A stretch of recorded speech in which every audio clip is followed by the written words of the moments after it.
সম্মানিত বন্ধুগণ, আসসালামু আলাইকুম। দূরে কাছে দেশে অথবা দেশের বাইরে থেকে প্রিয় বন্ধুরা, ঠিক এই মুহূর্তে যেখান থেকে বাস্তব জীবনের গল্প শোনার জন্য আমার সাথে জয়েন করেছেন আমি আপন। আর যে আপন জীবনের গল্পের 1035তম পর্বে আপনাকে বরাবরের মতো স্বাগতম জানাচ্ছি। প্রিয় বন্ধুরা, আজ আমি আপনাকে শোনাবো গাইবান্ধার ছেলে মোহাম্মদ নুমানের জীবনের হৃদয় কাঁপানো চরম কষ্টকর এক বাস্তব জীবন কাহিনী। বন্ধুগণ, আজকের গল্পের টাইটেল নিজের 13 বৎসরের মেয়েকে টাকার জন্য বিক্রি করে এক হতভাগা বাবা। বন্ধুরা, এই গল্পটা এইরকম একটা গল্প যে গল্পটা সম্পূর্ণভাবে শোনার পরে আমি নিশ্চিত করে বলতে পারি যে আপনি আপনার চোখের পানি ধরে রাখতে পারবেন না। হৃদয় ফেটে যাওয়ার মতো এক কঠিন বাস্তবতার জীবনের গল্প, যে বাস্তবতা আপনি কোনোদিন যে বাস্তবতার সম্মুখীন না হলে আপনি কখনো স্বপ্নও বিশ্বাস করবেন না যে মানুষের জীবনেও এরকম ভয়ানক ঘটনা ঘটতে পারে। ও প্রিয় বন্ধু, কিছু মানুষ রাতে ঘুমানোর সময় চিন্তা করে সকালবেলা কোথায় শপিং করতে যাবে, কোথায় ঘুরতে যাবে, কোথায় নতুন জায়গা কিনবে, কোথায় টাকা নষ্ট করবে। আবার কিছু মানুষ রাতে ঘুমাতে গেলে চিন্তা করে আল্লাহ সকাল যাতে না হয়, কারণ সকাল হয়ে গেলে কিস্তির টাকার জন্য কিস্তিওয়ালা বাড়িতে আসবে, সকাল হয়ে গেলে ছোট বাচ্চাটি স্কুলে যাওয়ার জন্য টাকা চাইবে, সকাল হয়ে গেলে খিদার যন্ত্রণায় পেট চাউ চাউ করতে থাকবে। এই দুনিয়াটা নরকে পরিণত হবে। কেউ আছে রাতে ঘুমলে 1000 দিন, 1000 মাস, 1000 বছর বেঁচে থাকার চিন্তা করে, অনন্তকালে পৃথিবীতে বাঁচতে চায়। আবার কেউ আছে রাতে ঘুমানোর সময় চিন্তা করে আল্লাহ আমার পর দিন যাতে না আসে, আমার ঘুমটা যাতে না ভাঙে, আমি যাতে এই ঘুমের মধ্যেই পরকালে চলে যাই। এই পৃথিবীটা কারোর জন্য স্বর্গ আর কারোর জন্য নরক। এই পৃথিবীতে কেউ অনন্তকাল বেঁচে থাকে, আবার কেউ প্রতিটা মুহূর্তে মৃত্যুর জন্য অপেক্ষা করে। টাকা যে কত বড় জিনিস, এটা যতক্ষণ না পর্যন্ত আপনি অভাবে না পড়বেন ততক্ষণ পর্যন্ত বুঝবেন না। আমি লিটারেলি গতকালকে রাতে এই গল্পটা পড়ার আগে আমি হঠাৎ করে ঘুমের মধ্যে আমি হঠাৎ দেখলাম যে আমার প্রচুর টাকার অভাবে পড়ে গেছি। আমি আমার অনেক টাকার প্রয়োজন। আমার বন্ধুবান্ধব কেউ আমার ফোন রিসিভ করে না, আমার আত্মীয় স্বজন কেউ আমার সাথে কথা বলে না। এবং বিশ্বাস করেন, সামহাও আমার রাতে ঘুমটা ভাঙার পরে সকালবেলায় আমি এই গল্পটা পেলাম, এবং গল্পটা পেয়ে আমার কাছে মনে হলো হয়তো গতকালকে রাত থেকে এই গল্পের মেসেজটা কেউ একজন আমার ব্রেনে দিচ্ছিল। যাই হোক বন্ধুরা, আমি গল্পে যাচ্ছি, আশা করব শুরু থেকে শেষ পর্যন্ত গাইবান্ধার ভাই নুমানের জীবনের বাস্তব গল্পটা আপনারা আমার মুখ থেকে শুনেন, এবং গল্প শেষে নুমানকে আপনার মতো করে একটা মন্তব্য কমেন্ট বক্সে লিখবেন। ধন্যবাদ সবাইকে। সুপ্রিয় বন্ধুগণ, আসসালামু আলাইকুম। আমার নাম মোহাম্মদ নুমান, আমার বাড়ি গাইবান্ধা। বন্ধুরা, আমি আমার জীবনের এই গল্পটা শুরু করার শুরুতে আপনাদেরকে আমার পরিবারের বিষয়ে জানিয়ে রাখি। আমার পরিবারে আমি আছি, আমার বাবা আছে, মা আছে, এছাড়া রয়েছে আমার দাদা দাদি সহ আমার বড় 4টা বোন আর ছোট একটা বোন। আমরা টোটাল 5 বোন 1 ভাই। আমাদের পরিবারটা গাইবান্ধা শহর থেকে অনেক দূরে, সবুজ শ্যামলাগড়া কোনো এক ছোট্ট গ্রামের এক নিম্ন মধ্যবিত্ত পরিবার। আমার বাবা পেশায় একজন কৃষক, যদিও আমাদের তেমন কোনো জায়গায় সম্পত্তি নেই। বেশিরভাগই আমার বাবা মানুষের জমিতে ফসল ফলিয়ে কোনোভাবে আমাদের পরিবারটাকে চালাচ্ছে। একটা পর্যায়ে আমাদের অনেক জায়গায় সম্পত্তি ছিল, আমাদের অনেক বেশি প্রপার্টি ছিল, ধানি জমি ছিল, বাড়িটাও আমাদের অনেক বড় ছিল। কিন্তু আমার এই 4 বোনকে বিয়ে দিতে গিয়ে আমার বাবা বিঘায় বিঘায় সম্পত্তি বিক্রি করে। আর আমাদের এলাকার জায়গায় সম্পত্তির দামও অনেক কম, অন্য এলাকাগুলোর মতো জায়গায় সম্পত্তির দাম অত বেশি না। জায়গার দাম অনেক কম হওয়ার কারণে বিঘায় বিঘায় সম্পত্তি বিক্রি করে আমার বাবা আমার বড় বোনগুলোকে বিয়ে দেয়।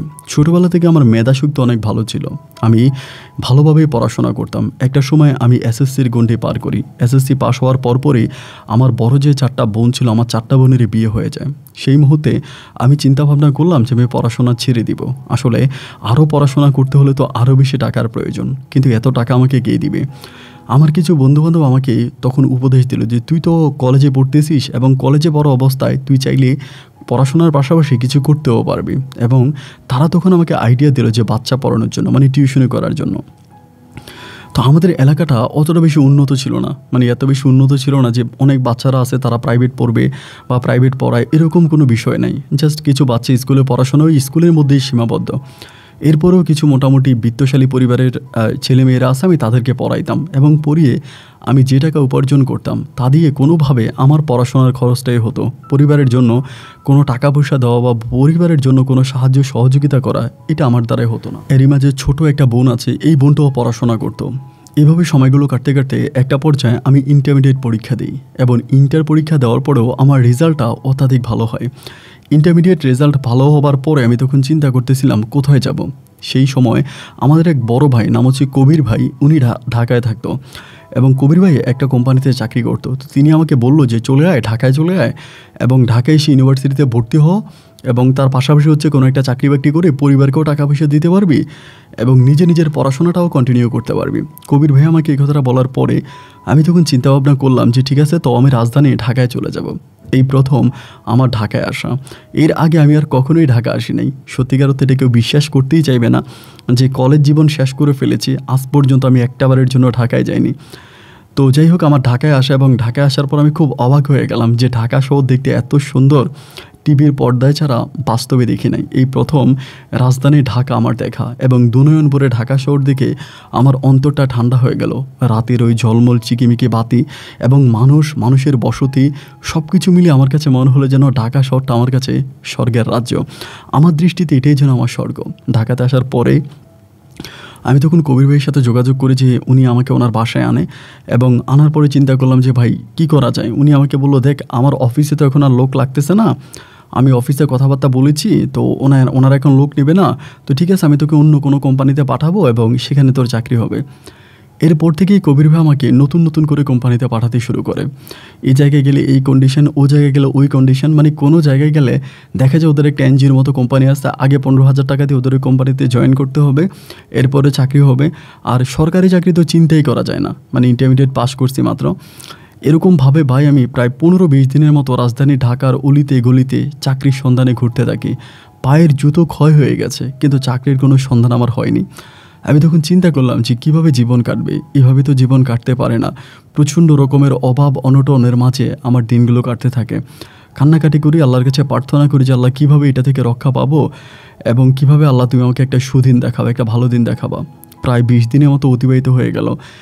বাড়িতে ছোটো বোনটা পড়াশোনা করে, আব্বা আম্মা দাদা দাদির ওনাদের খরচ, তার উপরে আমার নিজের খরচ, পরিবারের কাছ থেকে 1 টাকা নিয়ে আসা আমার পক্ষে সম্ভব নয়। হাতে গোনা যে কয়েকটা টাকা ছিল প্রায় 20-25 দিনে সেই টাকাগুলোও শেষ হয়ে গেছে। আগামী দিন থেকে কোথায় খাবো এমন কোনো পরিকল্পনা নাই। কবির ভাই তখন আমাকে একদিন রাতের বেলায় শুয়ে বলতেছিল যে রুমান, এই ঢাকা শহরটা দেখতে যতটা না সুন্দর ঠিক ততটাই ভয়ানক। এই ঢাকা শহরে প্রতিদিন কত মানুষ কাজের সন্ধানে আছে, কেউ আসে নিঃস্ব হাতে ফিরে যায়, আবার তাদের মাঝে কিছু মানুষ আছে প্রাচীর্যের চৌড়ায় পৌঁছে যায়। আমি তখন বললাম, ভাই আমি তো প্রাচীর্যের চৌড়ায় পৌঁছতে চাই না, আমি জাস্ট শুধুমাত্র দুমুঠো ভাত খেয়ে আমার পরিবারকে 2 টাকা দিয়ে বেঁচে থাকতে চাই। উনি তখন আমাকে বললো যে দেখ, আমার কাছে মনে হয় তোর চাকরিটা খুব সহজে হবে না, এত সহজে চাকরি পাওয়া যাবে না, তুই দেখ অন্য কোনোভাবে অন্য কোনো কিছু করা যায় কিনা। এবং পরের দিন আমি বের হলাম যে অন্য কোনোভাবে অন্য কোনো কিছু করা যায় কিনা। দেখা যায় এরকম কোনো কাজের সন্ধানে আমি পাচ্ছিলাম না, কোনো কাজে আমি করতে পারতেছিলাম না। পরিস্থিতি তখন এতটাই অভাবের ভিতরে চলে গেল, এতটাই খারাপের দিকে চলে গেল, আমি ঠিক বুঝতে পারতেছিলাম না যে আমি কি করব। মাথায় কোনো কিছুই কাজ করতেছিল না। ক্লান্ত শরীর নিয়ে তখন ছোট একটা টং দোকানের সামনে বসে আছে এবং সেখানে চা আর বন খাচ্ছিলাম। সাথেই একটা ইন্ডাস্ট্রি ছিল, অনেক বড় একটা ইন্ডাস্ট্রি। তো ওই ইন্ডাস্ট্রি থেকে একজন সম্ভবত তিনি দারোয়ানে চাকরি করে তিনি আসছে। আসার পরে তিনি চা বন খাচ্ছে, খাওয়ার পরে তিনি 500 টাকা দিল। তো যিনি দোকানদার ওনার কাছে 500 টাকার ভাঙতি নেয়। ওনার বিল আসছিল সম্ভবত 20 টাকার মতো হবে। তো আমি তখন আমারই বললো যে ভাই তোমার কাছে ভাঙতি আছে?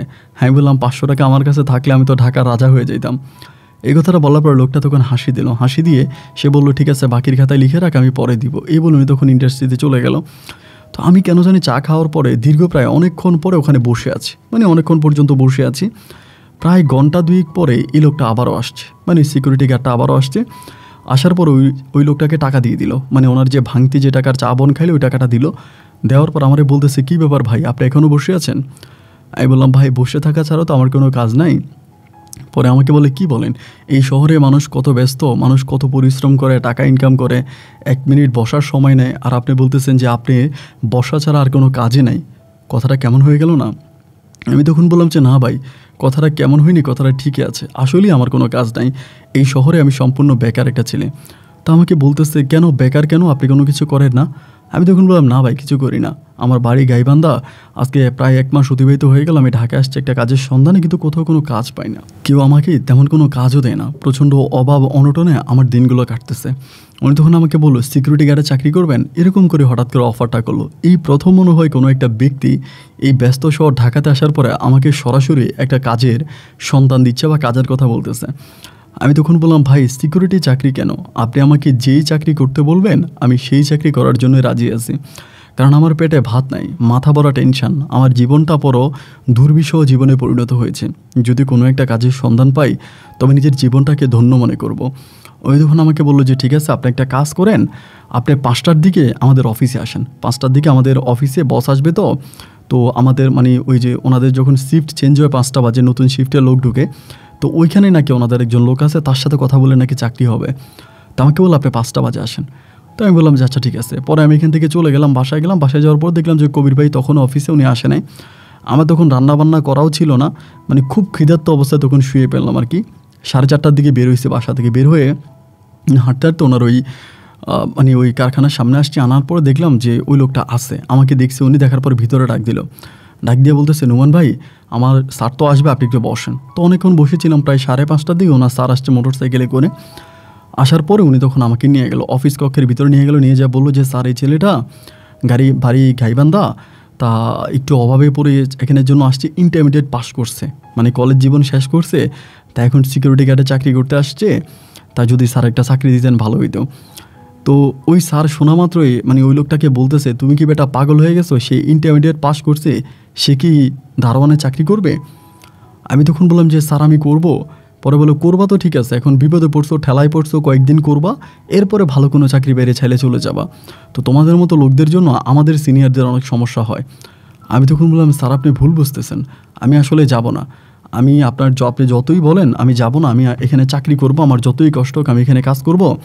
আর ইন্টারমিডিয়েটের সার্টিফিকেট দিয়ে আমি কী করব? যে সার্টিফিকেট আমাকে একটা ছোটোখাটো চাকরি সন্ধান দিতে পারলো না, ওই সার্টিফিকেট তো আমার প্রয়োজন নাই। তিনি আমাকে বললো, ওই সার্টিফিকেট দিয়ে তুমি ভালো চাকরি একদিন না একদিন পাবা, তুমি বাবা চলে যাও, আমাদের এখানে তোমার কোনো কাজ নেই। মানে আমি তখন অবাক হয়ে গেলাম। একটা পরিচয় আমি ওই লোকটার একদম কাছে গিয়ে পা ধরার মতো অবস্থা, যে আপনি আমাকে অন্তত ছোটোখাটো একটা চাকরি দেন না, আমি এটা করব। উনি আমাকে বলে, দেখো আসলে সত্যিকার অর্থে সার্টিফিকেট এগুলো বড় কথা নয়, বড় কথা হচ্ছে তোমার হাইট, তুমি অনেক খাটো, এত খাটো লোক আমরা এখানে সিকিউরিটি গার্ডের চাকরিতে নিব না। এবার তো আমার আর কিছু করার নেই, কারণ আমি তো ফিটনেসে আনফিট হয়ে গেলাম, যে আমার হাইট অনেক ছোট, এত ছোট হাইটে উনি কাজে নেবে না, তাহলে আর কি করা। শেষ পর্যন্ত আমি তখন বললাম যে তাহলে আমার চাকরি এখানে হচ্ছে না। উনি বলে যে না বাবা, এখানে হবে না। আমি তখন ব্যর্থ হয়ে ওখান থেকে ফিরে আসলাম। আসার পরে আমি তখন সামনে বসে একরকম চোখের পানি ছেড়ে দিলাম। হাইরে, আসলে আমি আমার চেয়েও বাটি, কিন্তু যে লোকটা এখানে আসে চাকরি করতেছে সে কিন্তু আমার চেয়েও খাটো, তাহলে তার চাকরি হলো, দেন আমার চাকরি হবে না কেন? আসলে খাটো আর লম্বাটা বড় কথা নয়, বড় কথা হচ্ছে কি আমাকে এই অফিসে তারা কাজে নেবে না, কারণ অফিসের যিনি বস আছে তিনি জেনে গেছে আমি ইন্টারমিডিয়েট পাস, এবং একদিন না একদিন আমার ভালো কোনো চাকরি হবে, আমি এখান থেকে চলে যাব। এটা জানার কারণেই তিনি আমাকে চাকরিটা দিল না। তখন ব্যর্থ এবং ক্লান্ত শরীর নিয়ে চোখের পানিগুলো ছেড়ে দিয়ে ওখানে কান্না করতেছিলাম। ওই সময় ওই দারোয়ান ভাইটা আমাকে বললো, ভাই রে কী আর করবেন, চাকরি যেহেতু এখানে হয় নাই, আমাদের এটা কিন্তু একটা গার্মেন্টস, আপনি কি জানেন? আমি বললাম, কী বলেন, এটা গার্মেন্টস? এটা তো গার্মেন্টস মনেই হয় না। বলে, মনে হয় না এই কারণে যে গার্মেন্টসের পিছনে আমাদের একটা কারখানা আছে, তো আমরা ওই কারখানা দেখাশোনা করি, আর সামনেরটা হচ্ছে গার্মেন্টস। আমি বললাম, সামনে এটা গার্মেন্টস? বলে, হ্যাঁ, আমার কাছে একটা ফোন নাম্বার আছে, আমি আপনাকে নাম্বারটা দিচ্ছি, আপনি ওই লোকটার সাথে যোগাযোগ করে দেখেন তো আপনার চাকরি হয় কি না। আমি বললাম, ওই লোকটা কী করে? বলে, উনি গার্মেন্টসে চাকরি করে, তবে উনি গার্মেন্টসের ভালো একটা অবস্থানে আছে, কিন্তু আপনি আমার নাম বললেন না, আমার নাম বললে রাগ করবে, আপনি নিজেই ফোন দিয়ে বললেন যে আপনার কোনো কাজের সন্ধান আছে কি না আপনাদের ওখানে। যদি বলে নাম্বার কে দিছে, বলবেন যে একজনের কাছ থেকে নাম্বার নিছি, মানে আমার ঠিকানা দিয়েন না। আমি তখন বললাম, আচ্ছা ঠিক আছে, সমস্যা না, আপনি নাম্বারটা দেন। আমাকে নাম্বারটা দিল। আমার কাছে কিন্তু কোনো মোবাইল ফোন নাই। ওই সময় মানুষের কাছে মোবাইল ফোন আছে হাতে হাতে, কিন্তু আমার কাছে কোনো মোবাইল ফোন নাই। আমি তখন ব্যর্থ হয়ে বাসায় গেলাম। বাসায় যাওয়ার পরে কবির ভাই দেখি ওই দিন মুখ কালো করে আসছে, মানে আমি আজকে কয়েকদিন ধরে ওনার উপরেই খাচ্ছি, আমি কোনো বাজার সাজারও করতে পারি না, রান্নাবান্না করারও সময় পাই না, বাইরে যাই চাকরির সন্ধানে, চাকরি খুঁজে বেড়াই। তো কবির ভাই নিজে রান্নাবান্না করে বাসায় আসে, রান্নার কাজটা উনিই করে। তো এই জন্য উনি আসলে আমার উপর একটু রাগান্বিত আর কি, কিছু বললো না, এমনিতে কিছু বললো না। আসার পরে একটু মুখটা কালো, তো আমিও তখন ওনাকে কাজে হেল্প করলাম, রান্নাবান্নার কাজ সম্পূর্ণ হলো। 9টার দিকে আমি তখন বললাম, কবির ভাই আপনার ফোনটা একটু আমার কাছে দেন। তো বলে, ফোন দিয়ে কী করবো? আমি বললাম, একটু দরকার আছে, ফোনটা দেন। ওনার কাছ থেকে ফোনটা নেওয়ার পর আমি তখন ওই নাম্বারটাতে কল দিলাম। এবং কল দেওয়ার পর একজন ভদ্রলোক রিসিভ করলো, আমি সালাম দিলাম, উনি আমাকে বললো ওয়ালাইকুম আসসালাম। আমি তখন বললাম যে স্যার আমার নাম হচ্ছে নোমান, আমার বাড়ি গাইবান্ধাতে, আমি ইন্টারমিডিয়েট পাস করছি, তো আমি শুনলাম যে আপনার এখানে আপনার কারখানায় নাকি লোক লাগবে আপনার গার্মেন্টসে, তো কোনোভাবে আপনার গার্মেন্টসে আমাকে কোনো চাকরি দেওয়া যাবে কিনা। উনি আমাকে বলে কে তোমাকে নাম্বার দিল, প্রথমে এই প্রশ্নটাই করলো। আমি তখন বললাম নাম্বারটা আমি যে কোনো কারো কাছ থেকে নিয়েছি, তো যিনি আমাকে নাম্বার দিয়েছে ইনি ওনার কথা বলতে আমাকে মানা করছে। তা ওই লোকটা তখন বলতেছে তাহলে কি আপনি চোরের কাছ থেকে নাম্বার নিচ্ছেন যে আমার ওই ঠিকানা দিতে ভয় পাচ্ছে? তা তো জানি না, তবে আপনার নাম্বারটা আমাকে দিল, বললো যে আমার ঠিকানা বললেন না। তো বলে আমার গার্মেন্টসে আপনি কাজ করবেন, আপনি ইন্টারমিডিয়েট পাস করছেন? আমি বলি জি আমি করবো স্যার, আমি খুব অভাবে আছি, আমি আসলে চলতে পারি না। পরে আমাকে বলে যে ঠিক আছে আপনি কালকে সকালে 10টার মধ্যে আপনি গেটে আসেন, গেটে এসে আমার নাম বলবেন, আমার নাম হচ্ছে এইটা, এবং আমার নাম বলে আপনাকে দারোয়ান আমার কাছে নিয়ে আসবে। তাই আমি বললাম যে ঠিক আছে স্যার ধন্যবাদ। এই বলে ফোনটা কেটে দিলাম এবং আমার পাশে কবির ভাই তখন কথাগুলো শুনতেছিল। শোনার পরে লাইনটা কাটার পরে কবির ভাই আমাকে বলে যে কী ব্যাপার নোমান তুমি কার সাথে কথা বললা? আমি বললাম ভাই একটা লোকের সাথে কথা বললাম, উনি গার্মেন্টসে নাকি চাকরি করে, একটা ভালো অবস্থানে আছে, উনি আমাকে একটা গার্মেন্টসে চাকরি দিবে। পরে তিনি আমাকে বলে গার্মেন্টসে তোমার কী চাকরি দিবে তুমি কি জানো? আমি বলি কী চাকরি দেবে? উনি বলে হেল্পার। আমি বললাম ভাই হেল্পার কেন দিবে, আমি তো অফিসের কাজও করতে পারবো। উনি আমাকে বলে অফিসের কাজ তোমাকে দেবে না, আর অফিসের কাজ করতে হলে ঘুষ দিতে হবে, টাকা দিতে হবে, তুমি টাকা দিতে পারবা? আমি বললাম ভাই যদি হেল্পারই করা লাগে তা আমি হেল্পারিও করবো, তাও আমার একটা কাজের দরকার।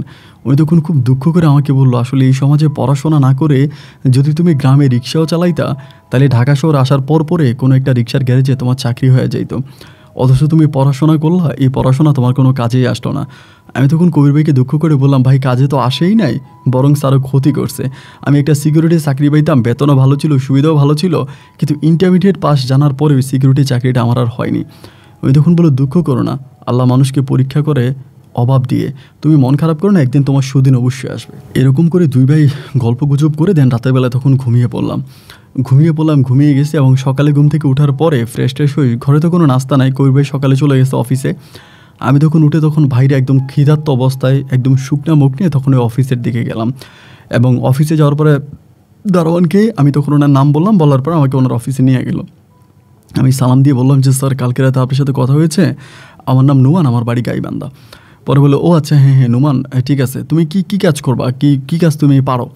তখন বলছে স্যার আমি কোনো কাজে পারি না, আমি গ্রাম থেকে আসছি, তো আপনাদের অফিসে যে কোনো কাজ আমাকে দেন। তখন তিনি আমাকে বললো ওই যে আমার ওই কবির ভাইয়ের কথা মতোই, যে অফিসে তো কোনো কাজ আমাদের নাই, তো তোমাকে হচ্ছে ফ্লোরে কাজ করতে হবে।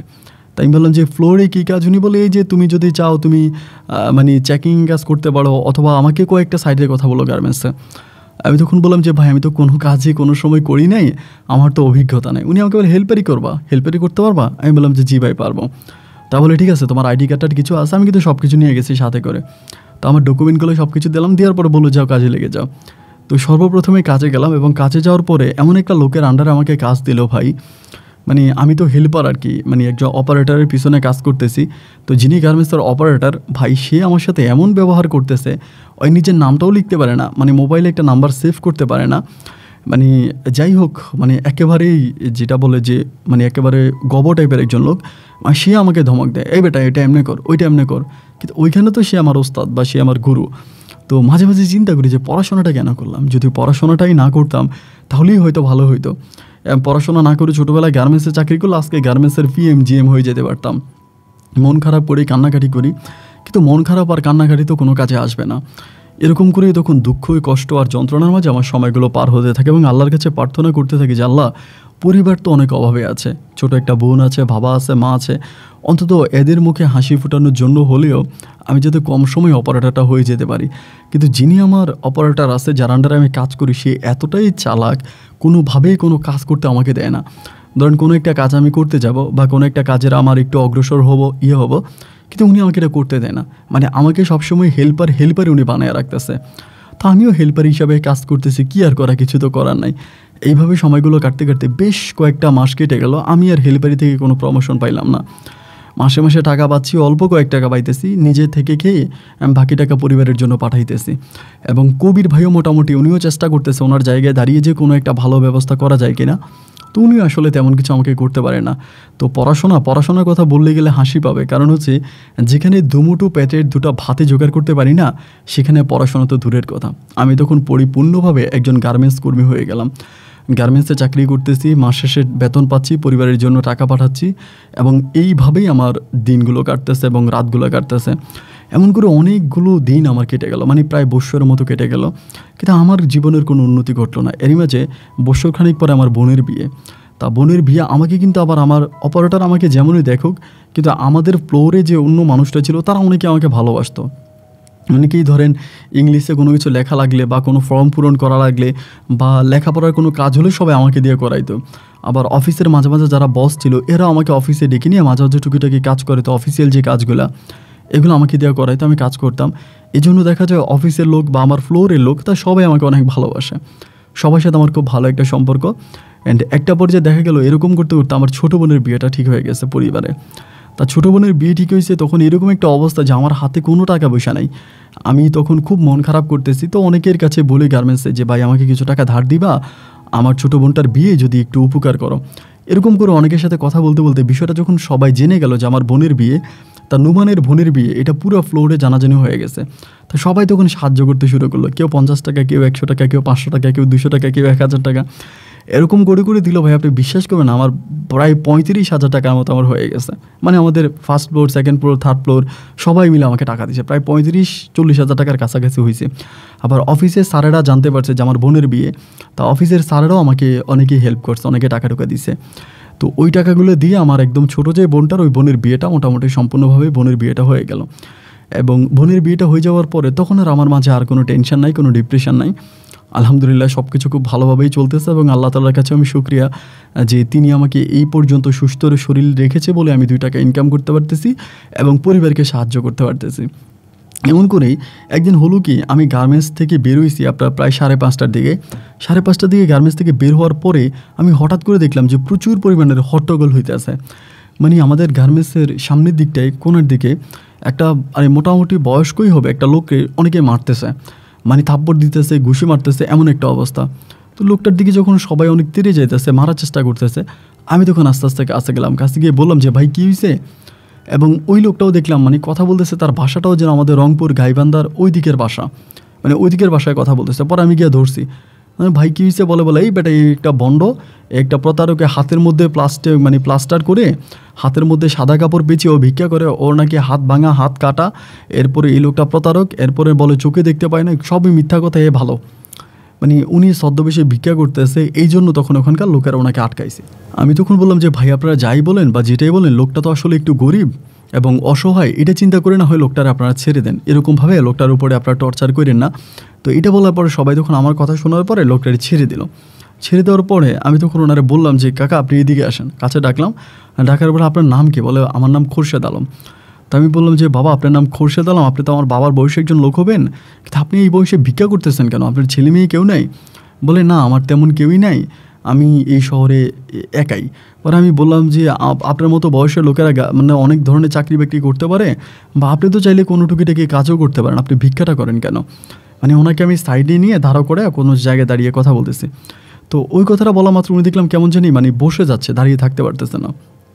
পরে আমি বললাম আপনি বসেন, একটা টুলের মধ্যে বসালাম, বসিয়ে বললাম যে কী হয়েছে আপনার, আমার কাছে খুলে বলেন তো যে কেন আপনি এরকমভাবে ভেঙে পড়তেছেন, মানে আমি একটু শুনি। পরে আমারে বলে বাবা রে, আমাকে আল্লাহ যেই রোগ দিয়েছে ওই রোগের কথা তো আর মানুষের কাছে বলতেও পারি না বা মানুষ এটা দেখেও না। আমার মেরুদণ্ডের সমস্যা, আমার মেরুদণ্ডের সমস্যা, যার জন্য আমি দাঁড়ায়ও থাকতে পারি না, বেশিক্ষণ বসেও থাকতে পারি না, মানে তেমন কোনো কাজ আমি করতে পারি না।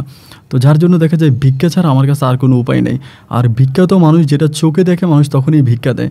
মানুষ যদি আমার হাতটা দেখতো, আমার ভিতরে আমার মেরুদণ্ডটা দেখতো, মেরুদণ্ড দেখতো, তাহলেই হয়তো মানুষ আমাকে টাকা দিত। কিন্তু মানুষ তো আমার শরীরের ভিতরের রোগটা দেখে না। তো বাইরের রোগ দেখানোর জন্য আমি তখন এই ভিক্ষার প্রসেসটা নিয়ে নিয়েছি। মানে আমি আমার হাতের মধ্যে সাদা কাপড় পেঁচিয়ে ভিক্ষা করার একটা নতুন পথ আমি খুলেছি, কারণ মানুষ যদি চোখে দেখে যে আমি অসুস্থ তবেই মানুষ আমাকে ভিক্ষা দিবে। তাহলে আমি বললাম যে আপনার মানে বাড়ি কোথায়? পরে আমাকে বলে যে আমার বাড়িতে বাবা রংপুরে। তো উনি আমাকে রংপুরের যেই ঠিকানা দিল বা যেখানকার কথা বললো ওই জায়গাটা আমি চিনি, বা রংপুর গাইবান্ধাগুলো তো কাছাকাছি। পরে আমি বললাম যে কাকা ভিক্ষা প্রফেশনটা তো ভালো না, আপনি এটা করেন, তা আমার কাছেও খুব খারাপ লাগে, তা আমি যদি আপনারা কোনো কাজ দিয়ে আপনি করবেন? উনি আমার বলে হ্যাঁ তুমি আমার যে কোনো কাজ দাও আমি করবো, আমি কাজ করতে রাজি আছি, কিন্তু বাবা আমি কোনো ভারী কাজ করতে পারবো না, আমাকে হালকা কাজ দিতে হবে। আমি তখন বললাম যে আচ্ছা ঠিক আছে, আপনার বাসা কই? পরে আমার বলে আমার ওনার বাসায় নিয়ে গেল, ওনার বাসা দেখালো, ওইখানে আরও 2-3 জন ভিক্ষুক আছে, ওনাদের সাথে একটা বস্তির ভিতরে উনি তখন ওখানে থাকে। পরে আমি বললাম যে আপনার নাম কি? বলো খোরশেদ আলম। আমি বললাম, ঠিক আছে, আমি যদি আপনাকে মানে নিয়ে যাই আপনাকে বাসা থেকে, তা আপনি আমার সাথে যাইয়েন। তা ঠিক আছে। তো লোকটার ওখান থেকে বিদায় করে দিয়ে আমি তখন মানে বাসায় গেলাম। বাসায় যাওয়ার পরে আমি ওই কথাটা তখন আমার সর্বপ্রথম আমার কবির ভাইকে জানাইলাম। কবির ভাইকে জানানোর পরেই কবির ভাই হাসতেছে, আমার বলে, বেটা নিজে কাজ পাস না, নিজে খাইতে পারিস না, নিজে এতটা অভাব অনটনে আছিস, এরই মাঝে তুই আরেকজনের কাজের সন্ধান করে দিচ্ছিস, তুই তো বেটা মানুষ হবি না। উনি এটা বলে উনি তখন ওনার মতো করে, আমি রাতের বেলায় লোকটার কথা যখনই মনে হচ্ছে আমি ঘুমাইতে পারতেছিলাম না। মানে আমি আসলে ভাইকে জানেন আমার মনটা অনেক নরম, মানে ছোটো বাচ্চার মতো। অন্য কারো দুঃখ, অন্য কারো কষ্ট, এগুলো আমি সহ্য করতে পারি না। মানে আমার ভিতরে মনে হয় আমার ভিতর ফেটে যাচ্ছে তখন আমার কষ্টে আর কি, এত পরিমাণে কষ্ট হচ্ছে যে আমার বাবার বয়সে একটা লোক এরকম করে ভিক্ষা করতে গিয়ে মানুষের হাতে মাইর খাইলো। আজকে এই জায়গায় তো আমার বাবাও হতে পারতো, আমার বাবাও তো এরকম একটা কাজই করতে পারতো, আমার বাবাও তো এমন একটা বিপদে পড়তে পারতো। তো লোকটার প্রতি আমার খুব মায়া এবং ভালোবাসা কাজ করতে শুরু করে। এরকমভাবে সময়টা কাটতে কাটতে একটা পর্যায়ে সকাল হয়ে গেল, এবং সকাল হয়ে যাওয়ার পর আমি তখন আমার গার্মেন্টসে গেলাম। গার্মেন্টসে যাওয়ার পরে মনে মনে চিন্তা করতেছি যে গার্মেন্টসে ওনার কোনো কাজ দেওয়া যায় কিনা। তো আমি দেখলাম যে আমার গার্মেন্টসে যে ধরনের কাজগুলো আছে এই সবগুলো কাজই মোটামুটি ভারী কাজ, মানে সব কাজই মোটামুটি ভারী কাজ। এখানে হালকা কোনো কাজ নাই যে কাজটা উনি হালকাভাবে নিতে পারবে বা হালকাভাবে করতে পারবে, এরকম কোনো কাজ কিন্তু এখানে নাই। মানে ভাবলাম যে কী করা যায়, ওনারে কী ধরনের কাজ দেওয়া যায়। কোনো একটা কাজ তো ওনাকে দিতেই হবে, যেহেতু ওনার সাথে আমি এই কথা বলে আসছি। এইভাবে আমি তখন কিছুই করতে পারলাম না। ওই দিন আমি গার্মেন্টস কাটাইলাম। এর পরের দিন বিকেলবেলা যখন আসতেছিলাম, হঠাৎ করে আমার ওই সিকিউরিটি গার্ডটার সাথে দেখা, যে সিকিউরিটি গার্ডের মাধ্যমে ওখানে চাকরি পাইছি। যদিও এর আগে ওনার সাথে আমার অনেকবার কথা হয়েছে এবং ওনাকে আমি এসে মিষ্টিও খাওয়াইছি প্রথম মাসের বেতন পাইয়া। তো উনি বলে, কী ব্যাপার, আজকে তোমার অনেক টেনশন লাগতেছে নুমান, কী হয়েছে? আমি বললাম, কাকা আমি তো গরিব মানুষ, তা আরেক গরিবের গল্প শুনে আমার মন খারাপ হয়ে গেছে। তা আমাকে বলে, কেন, কী হয়েছে বলো তো? পরে বললাম যে এই ঘটনা। পরে বলে, লোকটাকে মোটামুটি ইয়াং আছে। আমি বললাম যে ইয়াং আছে, বলেন কালকে তুমি আমার কাছে নিয়ে এসো, তো আমি দেখবো। আমি বললাম, আপনি দেখবেন? বলো হ্যাঁ আমি দেখবো। আমি যে ঠিক আছে। পরে ওই দিন যাওয়ার সময় আমি ওই লোকের বাসায় গেলাম। বাসায় যাওয়ার পর ওনারা পাইলাম না, মানে খোরশেদ আঙ্কেলরা পাইলাম না, অন্য একজন ভিক্ষুকরে পাইলাম। ওই ভিক্ষুকরে বললাম যে খোরশেদ আঙ্কেল যদি বাসায় আসে তাহলে কালকে বললেন ওনারা ভিক্ষা করতে না যাওয়ার জন্য ওনারা আমি একটা কাজের সন্ধানের ব্যবস্থা করে দিব। তা বলো আচ্ছা ঠিক আছে। তা পরের দিন ওনারা আমি পাইলাম। পাওয়ার পরে আমি বললাম যে কাকা চলেন, একটা কাজের ব্যবস্থা সম্ভবত আপনার হবে। তো উনিও মোটামুটি শার্ট প্যান্ট পরে রেডি হয়েছে, ওনার নিয়ে বের হয়েছে। দারোয়ানের কাছে গেলাম। দারোয়ানের কাছে গিয়ে বললাম যে দেখেন, আপনি তো বললেন, আমি তো নিয়ে আসছি, দেখেন না ওনার কোনো একটা কাজের ব্যবস্থা করে দেওয়া যায় কি না, এই লোকটা আসলে অনেক বেশি অসহায়। তো বললো আচ্ছা ঠিক আছে, সমস্যা না, আমি ভিতরে নিয়ে যাচ্ছি। তো উনি তখন ওনার ভিতরে নিয়ে গেল এবং ঘণ্টাখানিক আমি তখন দাঁড়িয়ে আছি বাইরে। ঘণ্টাখানিক পরে এসে আমারে বললো যে এই নুমান, ওনার তো চাকরি হয়েছে। আমি শুনে ভাই অত্যাধিক খুশি হইলাম যে আলহামদুলিল্লাহ, অন্তত আমার মাধ্যমে একটা মানুষের দুমুঠো ভাত খাওয়ার ব্যবস্থা হয়েছে। পরে আমি বললাম যে ঠিক আছে। এরপরে উনি ওইখানে ওই আঙ্কেলের সাথে তখন চাকরিতে জয়েন করে। একটা লোককে কাজের সন্ধান দেওয়া, মানে একটা লোককে কাজে দেওয়া যে কতটা আনন্দের, এটা আসলে যতক্ষণ না পর্যন্ত নিজে না করব ততক্ষণ পর্যন্ত বোঝা যায় না। এবং আমি যে খোরশেদ আলমকে একটা কাজের সন্ধান করে দিতে পেরেছি, এই জন্য আমার মনটা আনন্দে ভরে গেল। আলহামদুলিল্লাহ। যাই হোক, মাঝে মাঝে ওনার সাথে দেখা হয়, ওনার সাথে কথা হয়। এবং তারই কয়েকদিন পর উনি আমাকে বললো যে উনি যেখানে চাকরি করে, তো সেখানে চাকরি করার পরে উনি যে বাসায় থাকে আর কি, ওই বাসায় তো সবাই ভিক্ষা করে। তো উনি আমাকে বললো যে ওই বাসার মধ্যে আমি থাকতে পারি না, মানে থাকতে পারি না বলতে পোশাক আশাক খুব একটা ভালোভাবে রাখতে পারি না, বা ওইখানে মানে গোসল করার যে ব্যবস্থা, ওই ব্যবস্থাটাও খুব একটা ভালো না। তো সব কিছু মিলিয়ে আমি খুব ঝামেলার ভিতরে আছি। যদি তুমি পারো আমাকে কোনো একটা কাজের সন্ধান দিও, বা মানে আমাকে কোনো একটা থাকার ভালো একটা ব্যবস্থা করে দিও। যদি থাকার ভালো একটা ব্যবস্থা হয়, আমি তো মাস শেষে বেতন পাচ্ছি, ওইখান থেকে আমি টাকা দিয়ে দিব। আমি তখন বললাম যে আচ্ছা ঠিক আছে, সমস্যা নেই। ওনার সাথে কথাবার্তা বলি আমি তখন বিষয়টা কবির ভাইরে বললাম যে কবির ভাই, এমন এমন ঘটনা। তো উনি যে আগে ভিক্ষা করতো ওইটা আমি বলি নাই, যা ভিক্ষককে যে আমি চাকরি দিয়েছি সেটাও বলি নাই। আমি শুধু বললাম যে এমন এমন ঘটনা, একটা লোক আছে সিকিউরিটিতে চাকরি করে, তো আমরা তো দুইজনেই ভাড়া দিই, রুমটা তো অনেক বড় আছে, ওই লোকটাকে কি নিয়ে আসবো, লোকটা একটু বয়স্ক। তো আমার বলে যে ঠিক আছে, সমস্যা নাই, যদি উনি থাকতে পারে ভালোভাবে তাহলে থাক, উনি তো আমাদেরকে মাস শেষে টাকা দিবে, আমাদের উপরে আর অতটা চাপ আসবে না। তা আমি বললাম যে ঠিক আছে, আমরা রুমমেট হিসাবে ওনাকে নিয়ে নিই। পরে এরপর থেকে এই খোরশেদ আলমকে আমি তখন আমাদের রুমে নিয়ে নিলাম। তো উনি তখন আমাদের রুমে থাকতেছে, ভালোভাবে থাকতেছে, প্রায় মাস তিনিক উনি আমাদের রুমে ছিল। তো 3 মাস পরে উনি আমাকে বলতেছে যে বাইরে, আমার আমার ওয়াইফের জন্য, আমার বাচ্চার জন্য খারাপ লাগতেছে, আমার একটা কন্যা সন্তান আছে এবং আমার একটা বউ আছে। তো আমি চাচ্ছিলাম আমার বউ আর সন্তানগুলোকে নিয়ে আমি এখানে চলে আসব। তো আমার কম টাকার ভিতরে একটা বাসা ভাড়া করে দাও। আমি তো বয়স্ক মানুষ, এভাবে থাকতে পারি না, চলাফেরা করতে পারি না, তো আমি আমার বউ সন্তানকে এখানে নিয়ে আসতে চাই। তো আমি তখন বললাম যে আপনার আইডিয়াটা ভালো বা যুক্তি ঠিক আছে, আপনি আপনার সন্তানকে, বউকে কেন দূরে রাখবেন? আচ্ছা ঠিক আছে, আমি দেখি কোনো বাসা পাওয়া যায় কিনা। তো গার্মেন্টসে যেহেতু অনেক মানুষের কাজ করে, ওদের মাধ্যমে আমি তখন একটা বাসার ব্যবস্থা করে ফেললাম ওনাকে কম টাকার ভিতরে। তো উনি আমাকে বলে যে ঠিক আছে, উনি ওনার বউ আর সন্তান নিয়ে উনি এই বাসার মধ্যে উঠবে। যাই হোক, সব কিছু ঠিকঠাক হলো, উনি বাসা ভাড়াও দিল এবং ওনার বউ আর সন্তানকে আনার জন্য উনি একদিন গ্রামের বাড়িতে গেল। এবং গ্রামের বাড়িতে গেলে ওনার সন্তান আর ওনার বউকে নিয়ে উনি তখন ঢাকাতে ফিরে আসলো। আসার পরে শুক্রবারে আমাদের গার্মেন্টস বন্ধ থাকে, শুক্রবারে কিন্তু ওনার কাজ থাকে, আবার সিকিউরিটি গার্ডের শুক্রবারে ডিউটি থাকে। তাই শুক্রবারে উনি তখন আমারে বললো যে নোমান, আজকে তোমার আর কবির ভাইয়ের তোমারে আর কবির ভাইয়ের আমাদের বাসায় দাওয়াত দিলাম, তোমরা আইসো। আমি তখন বললাম যে না কাকা, প্রয়োজন নাই। তা বলে না না, আমার ওয়াইফ রান্নাবান্না করছে, তো তুমি আমার একটা চাকরির ব্যবস্থা করে দিচ্ছ, আমি এখন ভিক্ষা করে নিয়ে একটা কাজ করি, আমার নিজের কাছেও ভালো লাগে। এবং সেখানে উনি অনেক ভালো অবস্থানের মধ্যে চলে গেছে। যে সিকিউরিটি গার্ডে চাকরি করতো সেখানের মানুষ, মানে যিনি অফিসার ছিল, তাকে অনেক পছন্দ করেছে, যার জন্য ওনার বেতন টেতনও খুব ভালোভাবেই দিত।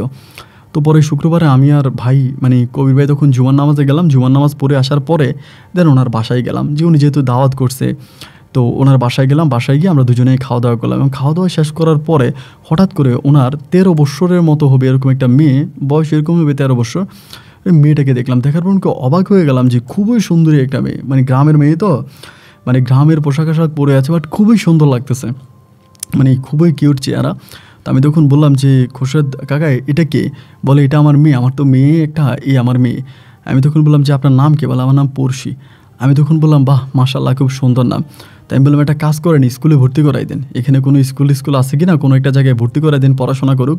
তো বলে যে না রে বাবা, পড়াশোনা করাবো কেমন করে, আমার মেয়ে দেহ না, তোমাদের এখান থেকে কোনো একটা গার্মেন্টসের ব্যবস্থা করে দেওয়া যায় কিনা, কোনো একটা গার্মেন্টসে, তোমার ওই গার্মেন্টসে। আমি তখন বললাম ওর তো বয়স কম, আচ্ছা ঠিক আছে, তারপরও আমি চেষ্টা করবো যে গার্মেন্টসে দিয়ে দেওয়া যায় কিনা।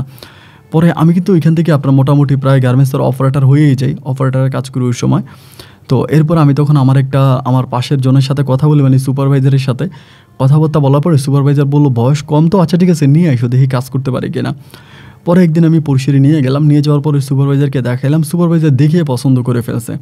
সুপারভাইজার বলে যদিও বয়স কম, কিন্তু মেয়েটা দেখতে শুনতে ভালো আছে, এবং এটা যে বয়স 13 বছর এটা বোঝা যায় না, মানে উঁচে লম্বায় বা চেয়ারা টেয়ারা সব দিক থেকে মোটামুটি একটু বড়ই মনে হয়। আচ্ছা ঠিক আছে, সমস্যা নাই, তুমি তোমার তোমার হেল্পার হিসেবে রাইখা দাও। পরে আমি তখন এই পড়শিকে আমার হেল্পার হিসেবে রাইখা দিছি। দেখা যায় পড়শি খুবই ভালো ছিল, মানে আমাকে অনেক হেল্প করতো, মানে অন্য হেল্পারদের চেয়েও ও একটু খাইটা খুইটা কাজ করতো। এমন করতে করতে ওর সাথে আমার মোটামুটি একটা ভালো সম্পর্ক হয়। ও যদিও বয়স আমার অনেক ছোট হবে, আমার ছোট বোনের চেয়েও আরও বহু ছোট। তো এরপরেও মেয়েটাকে আমার কেন জানি খুব ভালো লাগে, এবং ভালো লাগে বলতে ভালো লাগার জায়গাটা আমার কাছে মনে হয় যে ভালোবাসায় রূপ দিয়েছে। যেন ও যদি কাজে না আসে আমার নিজের কাছে ভালো লাগতো না, এবং মাঝে মাঝে ওর সাথে আড্ডা মারার জন্য, গল্প করার জন্য সারাদিন তো আমরা গার্মেন্টসে কাজ করতাম, এরপরও বিকেলবেলা ওদের বাসায় চলে যেতাম। ওর মা রান্না বান্না করতো, আমি আর পড়শি, মানে ওর বাবা সবাই মিলে একসাথে খাইতাম, মানে মোটামুটি একটা ওদের ফ্যামিলির সাথে আমার খুবই ভালো একটা সম্পর্ক হয়ে যায়। এভাবে প্রায় 7 থেকে 8 মাসের মতো কেটে যায়, এবং এই 7-8 মাসের ভিতরে পড়শি আমার মনের মণিকোটায় বসে যায়, মানে আমার অন্তঃস্থলে বসে যায়, এবং ওর সাথে আমার খুবই গভীর এবং খুবই ভালো লাগে একটা সম্পর্ক শুরু হয়ে গেল। আমরা শুক্রবারে আমাদের গার্মেন্টস বন্ধ থাকে, এবং শুক্রবারে গার্মেন্টস বন্ধ থাকার পরে আমি আর পড়শি বাইরে ঘুরতে যাই, বিভিন্ন জায়গায় আমরা ঘোরাফেরা করি, অনেক মজা মাস্তি করি, খুবই রোমাঞ্চকর সময় আমরা কাটাইতাম। দুজনের মাঝে হারিয়ে যেতাম, অনেক প্রেম, অনেক ভালোবাসা, অনেক রোমান্টিকতা আমাদের মাঝে ছিল। এইরকমভাবে অনেকগুলো মাস বলতে প্রায় এক বৎসরের মতো কেটে যায়, এবং বৎসরখানিক কেটে যাওয়ার পরে হঠাৎ করে খোরশেদ কাকা আর মানে সিকিউরিটি চাকরি ছেড়ে দেবে। হঠাৎ করে আমার ওর বাবা পড়শি বলতেছে যে আমার আব্বার সিকিউরিটি চাকরি করবে না, আব্বা সিকিউরিটি চাকরি ছেড়ে দিবে। আমি তখন বললাম যে কী বলো, তোমার আব্বা সিকিউরিটি চাকরি ছেড়ে দিবে কেন? সিকিউরিটি চাকরি তো ভালো, উনি এখন এই চাকরি ছেড়ে কী করবে, আবারও কি ভিক্ষা করবে? মানে পড়শি কিন্তু জানে যে ওর আব্বা আগে ভিক্ষা করতো, এটাও কিন্তু ও জানে। পরে আমাকে বলে যে না, আব্বু বলছে আব্বু দোকান দিবে। তো আমি তখন বলি কোথায় দোকান দিবে? বলে আব্বুর যেই আছে, কারখানা আছে, কারখানার সামনে। পরে আমি তখন বললাম যে কী বলো, কারখানার সামনে তোমার আব্বা কী দোকান দেবে? ঠিক আছে, আমি রাত্রে যাবো, তোমার আব্বার সাথে কথা বলবো। তো রাতের বেলায় আমি তখন ওই খোরশেদ কাকার কাছে যাইলে পর আমি জিজ্ঞেস করি কী ব্যাপার কাকা, আপনি নাকি এই গার্ডের চাকরি ছেড়ে দিবেন? বলে বাবা, গার্ডের চাকরি আর ভালো লাগে না, আমি এই কাজ করতেও পারি না, আমি আগের মতো করে ডিউটি করতে পারি না, আমি এই জন্য চাকরিটা ছেড়ে দিব, এই কাজটা আমি আর করবো না। তো আমি তখন বললাম যে এই কাজটা করবেন না, এই কাজটা ছেড়ে দিবেন, তো এই কাজটা ছেড়ে দিয়ে আপনি করবেনটা কি? উনি বলে একটা দোকান দিব। আমি বললাম যে দোকান দিবেন, তা দোকান কই দিবেন? বলে আমাদের কারখানার সামনেই একটা জায়গা পাইছি, ওই যে তোমার সাথে তুমি যে একটা দোকান দেখছিলে না, ওই যে একটা টঙের দোকান। আমি বললাম হ্যাঁ, একটা টঙের দোকান। বলে টঙের দোকানের পাশেই আমি আরেকটা দোকান দিব। তা আমি বললাম একটা দোকান তো এখানেই আছে, আরেকটা দোকান দিলে চলবে? উনি বলে চলবে চলবে, চলবে না কেন, এখানে এই দোকানে প্রচুর কাস্টমার হয়, সে কিন্তু খাওয়াইতে পারে না, তো এই জন্য আমি ওর পাশে আরেকটা দোকান দিব, এখানে নতুন করে আরেকটা কারখানা হইতে আছে। তাই আমি বললাম ভালো কথা, কিন্তু টং দোকান দিবেন, টং দোকান বানানো থেকে শুরু করে ভাড়া, এরপরে মালামাল উঠানো তো অনেক টাকার প্রয়োজন, তা আপনি এত টাকা কোথায় পাবেন? উনি আমার বলে 2 লাখ টাকা লাগবে। আমি কথা বলছি একজনের সাথে, ঘর বানানো টানানো সব কিছু মিলিয়া। আমি বললাম যে 2 লাখ টাকা তো নর্মাল কোনো টাকা নাই, এত টাকা আপনি কই পাবেন? 2 লাখ টাকা কি মুখের কথা? বলে একজনের কাছ থেকে ধার হিসাবে নিব। আমি বললাম যে ধার হিসেবে নেবেন তো কার কাছ থেকে ধার নেবেন? উনি বলে ওই এলাকারই একজন লোক আছে, ওনার নাম হচ্ছে সিরাজি খান। তা বলে সিরাজি খানের কাছ থেকে টাকা নিব এবং টাকা নিয়ে আমি তখন এই দোকানটা করব। তা আমি তখন বললাম যে সিরাজি খান তো আমি জানি সুদের উপরে টাকা দেয়, উনি সুদের কারবার করে, তা আপনাকে কি সুদে দিবে? বলে না, আমাকে সুদে দিবে না, ওনার সাথে আমার একটা ভালো সম্পর্ক হয়েছে, উনি আমার ফ্যামিলিতে আসছে এবং ওনার সাথে আমার খুব ভালো একটা সম্পর্ক হয়েছে, আমার ওয়াইফ ওনারে ভাই ডাকছে, তো সেই হিসাবে উনি আমাকে টাকাটা দেওয়ার জন্য রাজি হয়েছে। যেহেতু আমি অসুস্থ মানুষ, কোমরের ব্যথার জন্য আমি ঠিকমতো কাঠের চাকরি করতে পারি না, আমার শারীরিক অবস্থা, শারীরিক অক্ষমতার দিকে তাকিয়ে উনি তখন দয়া করে মেহরবানি করে উনি আমাকে টাকাটা দিবে ব্যবসাটা করার জন্য। আমি তখন বললাম যে ভালো কথা, আপনি ব্যবসা করবেন, তবে সাবধান, সিরাজি খান কিন্তু বেশি ভালো লোক না, কারণ সুদের কাজ কারবার যারা করে এরা তো খুব বেশি একটা ভালো হয় না। তো ওই সময় কিন্তু পড়শির সাথে আমার খুবই গভীর প্রেমে কিন্তু আমি আছি, এবং আমার প্ল্যানিং যে একটা পর্যায়ে পড়শি বড় হবে, বড় হলে পরে আমি তার বিয়ে করে আমার বাড়িতে নিয়ে যাব। তো ওই সময় আমি মোবাইলও চালাইতাম, পড়শিও মোবাইল চালাইতো, মাঝে মাঝে ওর সাথে আমার ফোনে কথা হতো রাতের বেলায়। আমাদের মাঝে কিন্তু তখন গভীর প্রেম চলতেছে, দুজনেই মোটামুটি গভীর প্রেমে মগ্ন ছিলাম। এরকম করতে করতে তখন ওই সিরাজি খানের কাছ থেকে টাকা নিয়ে পড়শির বাবা তখন ওইখানে একটা দোকান দিবে, এবং আলহামদুলিল্লাহ একটা পর্যায়ে উনি দোকানও দিয়ে ফেলে। কম সময়ের ভিতরে যেহেতু নগদ টাকা পায়, হ্যান্ড ক্যাশ টাকা পায়, উনি দোকানের ঘরটা করে দোকানটা উনি দিয়ে ফেলে। তো দোকানটা দিলে পরে পাশের দোকানদারের সাথে ওনার একটু একটু মানে মুখ কালাকালি হচ্ছে বা একটু ঝামেলা হচ্ছে, তো পাশের দোকানদার এটা মেনে নিতে পারতেছে না যে ওনার দোকানের পাশেই নতুন করে আরেকজন আরেকটা দোকান দিয়ে দিল, এটা পাশের দোকানদারে মানতে পারতেছিল না। তো দুজনের মাঝে মোটামুটি কথা কাটাকাটি এটা হতো। এইভাবে প্রায় মাসখানিক কেটে গেল, এবং মাসখানিক পরে হঠাৎ করে একদিন হলো কি যে ওনার ওই দোকানটা ডাকাতি হলো, মানে ডাকাতি হলো বলতে চুরি হলো রাতের বেলায়। মানে আমাদের ওই খোরশেদ কাকা যে দোকানটা দিয়েছিল পড়শির বাবা, ওনার দোকানটা। পড়শি আমাকে সকালে ফোন দিয়ে বলতেছে আব্বু দোকানে যেয়ে দেখতেছে যে আমার আব্বুর দোকানে যত মালামাল ছিল সব মালামাল নিয়ে গেছে, আমার আব্বুকে একদম পথে বসায় দিছে। খবরটা পাওয়া মাত্রই আমি তখন দৌড়ে পড়শির বাবার দোকানের দিকে গেলাম, সকাল সকাল দোকানের দিকে গেলাম, এবং দোকানে গিয়ে আমি যেটা দেখতে পাইলাম যে দোকানের মালামাল তো নিয়ে গেছেই, এবং দোকানটা ভাঙচুর করে, দোকানটারে ভেঙে ছুঁড়ে দোকানটার কিছুই রাখে নাই। তো এমন অবস্থার ভিতরে আমি তখন বললাম যে আমি ওনারে গিয়ে ধরলাম, খোরশেদ কাকারে ধরলাম, উনি কান্নাকাটি করতেছে। উনি বলতেছে বাবারে আমি তো নিঃস্ব হয়ে গেলাম, আমি তো ফকির হয়ে গেলাম, আমাকে তো রাস্তার ফকির বানাই দিল, আমার তো আর কোনো কিছুই রইল না। আমি তখন বললাম আপনি মন খারাপ করেন না। উনি বলে আমি থানায় যাব, আমি জানি পাশের দোকানদারি এটা করছে, আমি মামলা করব। আমি বললাম আপনি যে মামলা করবেন, পাশের দোকানদারি যে এই কাজ করেছে আপনি সেটার নিশ্চয়তা কিভাবে দিবেন? আপনি কিভাবে বলেন যে পাশের দোকানদারি এই কাজ করেছে? আপনি তো এইভাবে, আপনার কাছে তো কোনো প্রমাণ নাই, আপনি তো কোনো প্রমাণ দিতে পারবেন না। সুতরাং প্রমাণ যেহেতু আপনার কাছে নাই, আপনি এই বিষয়ের উপরে কোনো রকমের হস্তক্ষেপ আপনি নিতে পারবেন না। উনি আমার বলে আমি জানি ওই এই কাজটা করছে, ওই আমার সাথে মানে হিংসা করতো, হিনারি করতো, আমি দোকান দিয়েছি ও দিয়েছে, প্রচুর পরিমাণে আমার সাথে ঝগড়াঝাটি করতো, ও ছাড়া এই কাজটা আর কেউ করে নাই। আমি থানায় যাব, আমি ওর নামে মামলা দিব, আমি ওকে 14 শিকের ভাত খাওয়াবো, এটা ওইটা, মানে অনেক কিছু। আমি তখন বললাম আপনি শান্ত হন, আপনি ঠান্ডা হন, আপনি নিজেকে একটু ধৈর্য ধারণ করেন, এটা কোনো কথা না যে ইনশাল্লাহ সব কিছু ঠিক হবে, আপনি অপেক্ষা করেন। তো উনি মামলা করতে যাইতে চাইছিলেন, আমি মামলা করতে পাঠাই নাই, কারণ আমি জানি যে মামলা মোকদ্দমা এগুলোতে আরও বেশি টাকার প্রয়োজন, আর এখানে তো কোনো প্রমাণ নাই।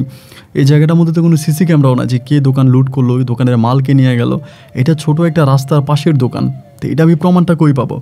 উনি একেবারে তখন রাস্তায় বসে গেল। রাস্তায় বসে যাওয়ার পরে এমন বাড়িতে পাঠালাম, পাঠানোর পরে দেখা যায় আমি যে কাজ করি ওখানে তো আমি অত টাকা ভালো বেতন পাইও না, আমার পরিবার আছে, আমার মা আছে, বাবা আছে, ওইখানে অনেক খরচ।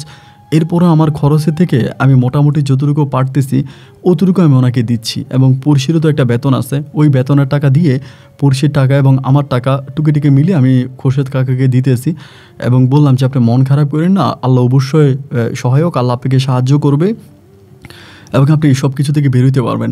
তো ওনাকে আমি টাকাটুকু দিতেছি, উনি টাকা নিয়ে চলতেছে, আমার কাছ থেকেও নিচ্ছে, ওনার মেয়ের কাছ থেকেও নিচ্ছে, নিয়ে এভাবে চলতে প্রায় 3 থেকে 4 মাসের মাথায় হঠাৎ করে আমার পড়শি বলতেছে ও আর চাকরি করবে না। মানে এই কয়দিনের ভিতরে পড়শির মনটা খুবই খারাপ দেখলাম, মানে এতটাই খারাপ দেখলাম যে ও শুধুই কান্না করতো। তো আমি ভাবতাম যে হয়তো ওর বাবা একটু অভাব অনটনে আছে, তো পারিবারিক একটু অভাব অনটন, যেহেতু ওদের দোকানটা পুড়ে গেছে এই জন্যই হয়তো ওর মনটা খারাপ, আমি এটা মনে করতাম। কিন্তু খুবই কান্না করতো, মানে যখনই আসতো তখনই কান্না করতো, চোখের পানি মুছতো। আমি ওকে খুবভাবে বুঝাইতাম, মন খারাপ করো না, এভাবে হতাশ হয়ে যাও না, অবশ্যই আল্লাহ তোমাদেরকে সাহায্য করবে, তোমরা যতই বিপদে পড়ো না কেন আল্লাহ হয়তো তোমাকে হেল্প করবে, মন খারাপ করো না, এরকমভাবে আমাকে বুঝাইতাম। তো এরকম করে বুঝাইতে একটা পর্যায়ে হঠাৎ করে বলো চাকরি করবে না। আমি তখন বললাম যে পড়শি, একে তো তোমার আব্বার দোকানটা নষ্ট হয়ে গেল, তোমার আব্বার দোকান ডাকাতি হলো, চুরি হলো, তো এখন তো পরিবারে চালাতে কষ্ট হয়ে যাবে, তোমরা এখন যদি দোকানটা ছেড়ে দাও, মানে চাকরিটা ছেড়ে দাও, তাহলে চলবা কেমন করে, খাবা কোত্থেকে? আমাকে বললে জানি না, কিন্তু আমার আব্বা বলছে চাকরি ছেড়ে দিতে। তা আমি তখন খুরশেদ কাকারে কল দিলাম, কল দিয়ে বললাম যে কী ব্যাপার, আপনার নাকি আপনার মেয়েরে বলছেন চাকরি ছেড়ে দিতে, তারপরে মেয়েরা আপনি চাকরি ছেড়ে দিতে বলছেন কেন? বলছে বাবারে আমার মেয়ের আর চাকরির প্রয়োজন নাই, চাকরি আর করতে হবে না, আমরা গ্রামে চলে যাব। আমি তখন বললাম যে কী ব্যাপার, গ্রামে চলে যাবেন? তা গ্রামে চলে গেলে কিভাবে হবে? তো তখনও কিন্তু আমার মাথায় এই জিনিসটা না যে উনি সিরাজি খানের কাছ থেকে তো টাকা নিয়েছিল 2 লাখ টাকা। বলে আমি গ্রামে চলে যাব, আমি আর এখানে থাকবো না। তো তখনই আমি বললাম যে আচ্ছা ঠিক আছে। এই বলে ফোনটা কাটার পরেই আমার মনে পড়ছে যে সিরাজি খানের কাছ থেকে তো 2 লাখ টাকা নিছে। এখন সিরাজি খান তো সুদের ব্যবসায়ী করা একজন, উনি তো কাউরে 1 টাকাও ছাড় দেয় না, মানে এই টাইপের একটা লোক। তাইলে কীভাবে হচ্ছে মানে পড়শির বাবার এতগুলো টাকা মাফ করে দিবে? আমি আবার ফোন দিলাম, ফোন দিয়ে জিজ্ঞেস করলাম যে খোরশেদ কাকা, আপনি তো সিরাজি খানের কাছ থেকে অনেক টাকা নিয়েছিলেন, তা ওই টাকার কী হবে? ওই টাকা কি ফিরিয়ে দিয়েছিলেন নাকি সিরাজি খান আপনারা কী করছে? পরে আমারে বল আমার বাড়িতে কিছু জায়গা আছে, এগুলো বিক্রি করে আমি সিরাজি খানে টাকা দিব। কিন্তু আমি যেটা শুনতে পাইলাম পড়শির মুখে, যে পড়শির বাবার কিন্তু বাড়িতে কোনো জায়গাই নেই, মানে ওনারা এতটাই গরিব, মানে এতটাই অসহায় ছিল যে বাড়িতে 1 তোলা জায়গাও নাই, অন্যের বাড়িতে ঘর বানায় থাকতো, এটা ওদের অবস্থা ছিল। তো উনি এটা বলে ফোনটা কেটে দিল। কেটে দেওয়ার পর আমারও মনটা তখন ভাই ভীষণ খারাপ হয়ে গেল। আমি তখন আর কোনো কিছু বললাম না। বলার পরে ভাবলাম ওরা হয়তো গ্রামে চলে যাবে বা কিছু একটা, এভাবে প্রায় আপনার সপ্তাহখানিকের মতো কেটে গেল। এর মাঝে পড়শির মোবাইলটাও বন্ধ, পড়শির বাবার মোবাইলটাও বন্ধ, ওদের সাথে আমার কোনো রকমের যোগাযোগ নেই, কোনো কথাবার্তা নাই। সপ্তাহখানিক পরে হঠাৎ করে পড়শির বাসার পাশে একটা মেয়ে থাকতো, হালিমা ছিল মেয়েটার নাম, ওই গার্মেন্টসে চাকরি করতো। ওরে জিজ্ঞেস করলাম যে হালিমা, পড়শিটা কি আসে না চলে গেছে? বলে না ভাইয়া, পড়শিটা তো আসেই, এলাকাতেই আছে। চিন্তা করলাম আমি পড়শির বাবা কোনো চাকরি করে, কোনো চাকরি বাকরি নিচ্ছে? বলে না, ওরা ঘরের মধ্যেই থাকে। তাহলে আমি চিন্তা করলাম কি রে, ঘরের মধ্যেই থাকে, কোনো চাকরি বাকরি করে না, তাহলে তারা চলে কীভাবে? এত বড় একটা পরিবার, এটা চলে কীভাবে? আমি এখন তো আর আমার কাছ থেকেও টাকা নেয় না, পড়শির নিজেরও চাকরি নেই, তাহলে কীভাবে চলে? আমার কাছে জিনিসটা তখন অনেক কৌতূহল মনে হলো যে এইভাবে চলে কীভাবে। আমি তখন কী করলাম, একজনদের বাসায় গেলাম, মানে সপ্তাহখানিক পরে একজনদের বাসায় গেলাম। বাসার গেটে যাওয়ার পরে পড়শির বাবা আমার সাথে খুব দুর্ব্যবহার করতেছে। এই তুমি কেন আসছো, কী কারণে আসছো? আমি বললাম যে কাকা, আমি কি আপনার বাসায় আসতে পারি না? আপনার বাসায় আসলে কি আমার সমস্যা আছে? বলে না, তুমি কেন আসবা, এই তুমি আজকের পর থেকে আর আমার বাসায় এসো না। মানে হঠাৎ করে উনি আমার সাথে কুকুরের মতো ব্যবহার করতে শুরু করলো। আমি বললাম আপনি আমার সাথে এরকম ব্যবহার কেন করতেছেন? আমি আপনার ছেলের মতো, তা আমার সাথে এরকম ব্যবহার করাটা কি আপনার ঠিক হচ্ছে? উনি বলে তুমি আর আমার বাসায় আসবা না। আমি তোমাকে ডিরেক্টলি যেটা বললাম, তুমি আর আমার বাসায় আসবা না, আমি তোমার চেহারা দেখতে চাই না। মানে খুবভাবে দুর্ব্যবহার করুন, আর বাসা থেকে আমাকে বের করে দিল। তাই যেহেতু উনি আমার সাথে খারাপ ব্যবহার করলো, আমিও বেরিয়ে গেলাম। বেরিয়ে যাওয়ার পরে এইভাবে সময়টা কাটতে কাটতে একদিন হঠাৎ করে রাস্তার মধ্যে আমার পড়শির সাথে দেখা, এবং ও তখন কান্না করতেছে আমাকে দেখার পরে। দেখে ওরে আমি তখন ডাক দিলাম, পড়শি এদিকে আসো। তো আসার পর আমি বললাম যে তোমার ফোন বন্ধ কেন? বলে আমার আব্বা আমার কাছ থেকে মোবাইল নিয়ে গেছে। তাই আমি বললাম যে তোমার আব্বা তোমার কাছ থেকে মোবাইল নিয়ে গেছে, তা কী সমস্যা? তোমাদের সংসার চলে কী করে? তোমার আব্বা তো নাকি এখন কোনো কাজ কামও করে না, তোমাদের কোনো ইনকামের রাস্তাও নেই, তা তোমাদের পরিবার চলে কেমন করে? আমার কাছ থেকেও তো টাকা পয়সা নেও না।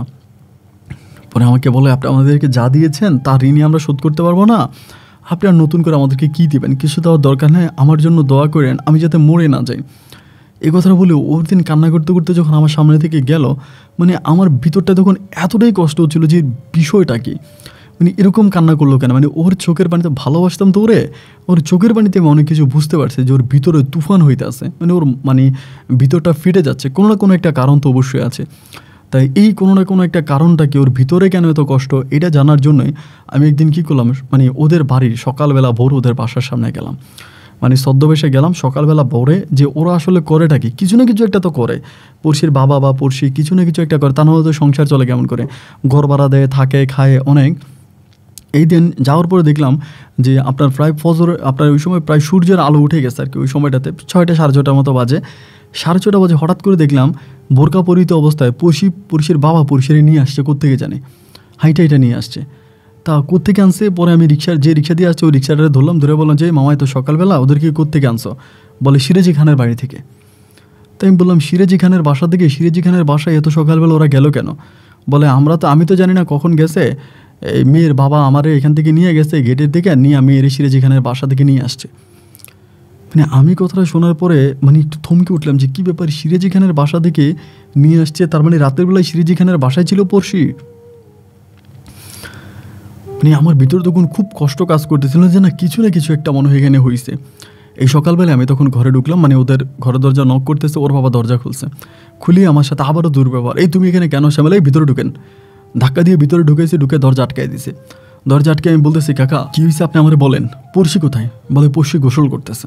আমি বললাম কেন, এত সকালবেলাও এত ভোরেও গোসল করে কেন? আর ও কালকে রাতে নাকি সিরাজি খানের বাসায় ছিল। বলে সিরাজি খানের মেয়ের বিয়ের একটা অনুষ্ঠান ছিল, তা ওই অনুষ্ঠানে ছিলাম। বলে শোনেন, আপনি আমার সাথে অনেক মিথ্যা বলছেন।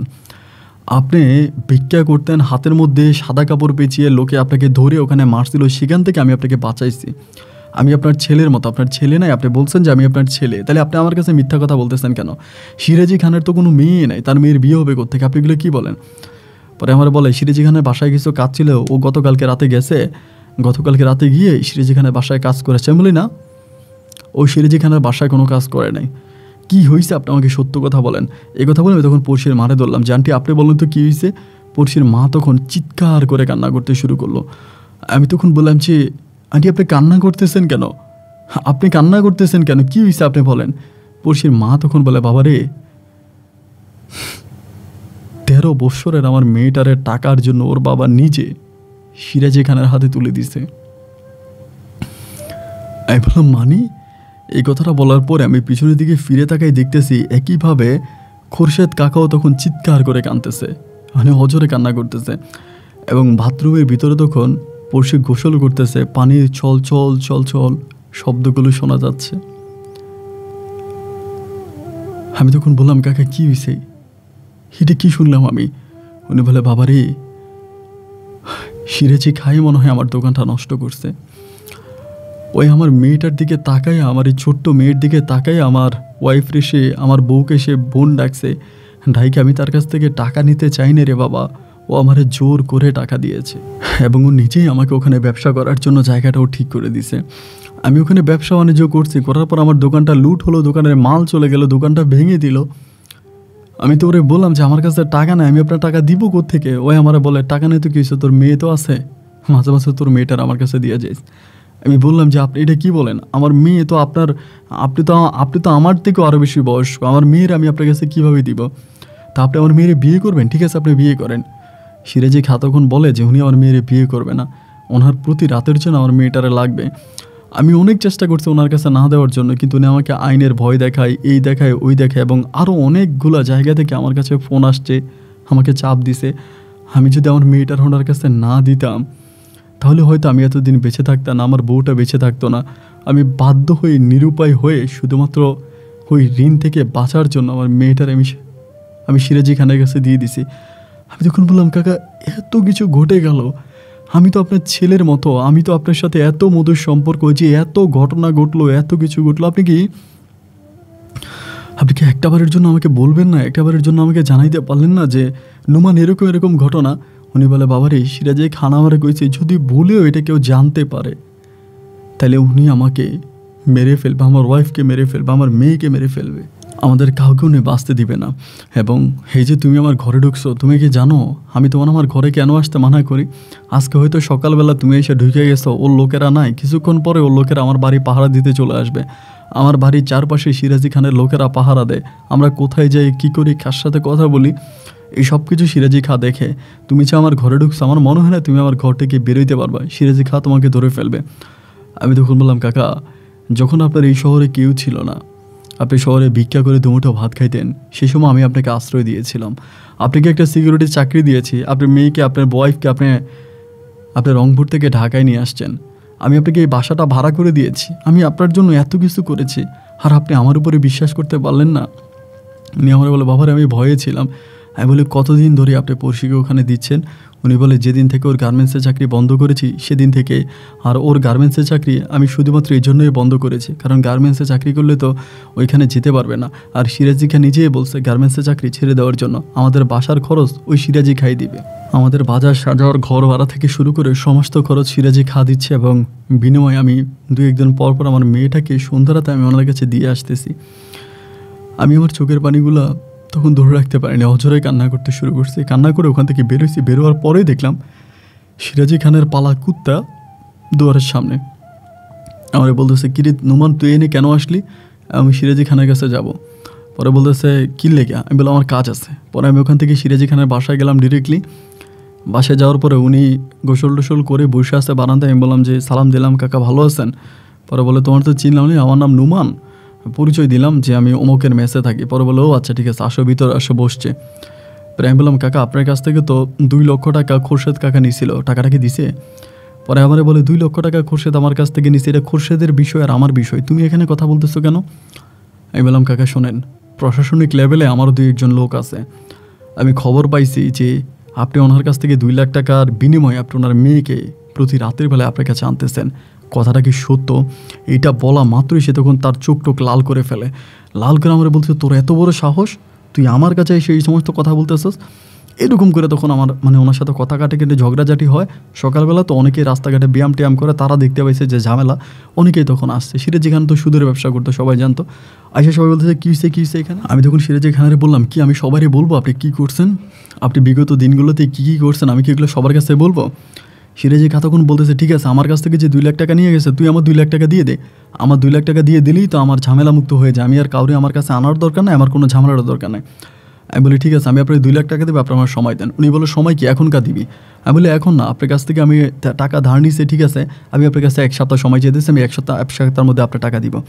উনি বলে, ঠিক আছে, আজকে যেদিন এবং সামনের সপ্তাহ ঠিক এই দিনে তুই আমার টাকা পরিশোধ করে দিবি।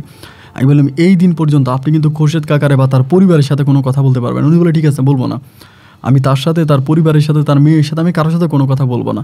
তুই আমার টাকা দিয়ে দিবি, তাহলে তো আমার ঝামেলা মুক্ত। আমি বলি, ঠিক আছে, আমি আপনার টাকা দিয়ে দিব, আপনার এই বিষয় নিয়ে কারোর সাথে কোনো রকমের আলোচনা করবেন না, কোনো কথা বলবেন না। এই বলে ওই এলাকারই আরও 2-3 জন মুরব্বী ছিল, তাদের মোকাবেলা আমি তখন এটা সিরাজি খানকে বলে আসলাম যে 1 সপ্তাহ পরে টাকা দিব। এই কথা বলে আমি তখন ডিরেক্টলি হচ্ছে আপনার পড়শির বাবার কাছে, খোরশেদ আলমের কাছে আসলাম। আইসা বললাম যে, কাকা আমি সিরাজি খানকে বলে আসছি 1 সপ্তাহের মধ্যে আমি ওনার টাকা ম্যানেজ করে দিব। আপনি কিন্তু 1 সপ্তাহের মধ্যে ভুলেও পড়শিকে আর ওনার বাসায় পাঠাইয়েন না, এবং আপনি ওনার বাসায় যাই না, ওনার সাথে কোনো কথা বলেন না, উনিও আপনাদের সাথে কোনো কথা বলবে না। তখন খোরশেদ কাকা আমারে বলে, তুমি 1 সপ্তাহের মধ্যে 2 লাখ টাকা কোথায় পাবা? তুমি সামান্য একটা গার্মেন্টসে চাকরি করো। আমি তখন বললাম, যেখান থেকেই পারি, যেভাবেই পারি, আমি টাকা ম্যানেজ করব, আমি টাকা ম্যানেজ করে দিব। আপনি সিরাজি খানের সাথে কোনো কথা বললেন না, আপনি সিরাজি খানের কাছে যাইয়েন না, এবং সিরাজি খানের সাথে আপনি কোনো যোগাযোগ রাখেন না। যা করা দরকার, যেটা করা দরকার, যেখানে যাওয়া দরকার আমি যাব। এই কথা বলে আমি তখন বাসায় আসছি। বাসায় আসার পরে চিন্তা করতেছি, টাকা কোথায় পাবো? 2 লাখ টাকা তো আর মুখের কথা না, 2 লাখ টাকা তো অনেকগুলো টাকা, এত টাকা আমি কোথায় পাবো? ওই দিনটা কেটে গেল। পরের দিন সকালবেলা গার্মেন্টসে গেলাম, এবং গার্মেন্টসে গিয়ে সুপারভাইজারের কাছ থেকে ছুটি নিলাম। ছুটি নিয়ে ওই রাতে, ওই দিনে আপনার দিনের বেলায়, দুপুরবেলা আমি তখন আমার বাড়ি গাইবান্ধার উদ্দেশ্যে রওনা দিলাম। আমার বাড়িতে গেছি। বাড়িতে যাওয়ার পরে আব্বা আম্মা তখনও আসে। আমি তখন গিয়ে বললাম, আব্বারে বললাম যে, আব্বা আমি তো একটা গার্মেন্টসে চাকরি করি, আমি একটা ব্যবসা পাইছি, একটা ব্যবসা করবো, আমার কিছু টাকা লাগবে। আমার আব্বা বলে, টাকা পাবো কই, আমাদেরকে টাকা দিবে কে? আমি তখন বললাম যে, আমাদের শেষ একটু কোনো জায়গা ছিল, যেটা আমাদের ধানি জমি আর কি, এটা আমাদের সর্বশেষ সম্বল। আমি তখন বললাম যে, আমাদের যে ধানি জমিটা আছে, আমরা ধানি জমিটা বিক্রি করে দেন।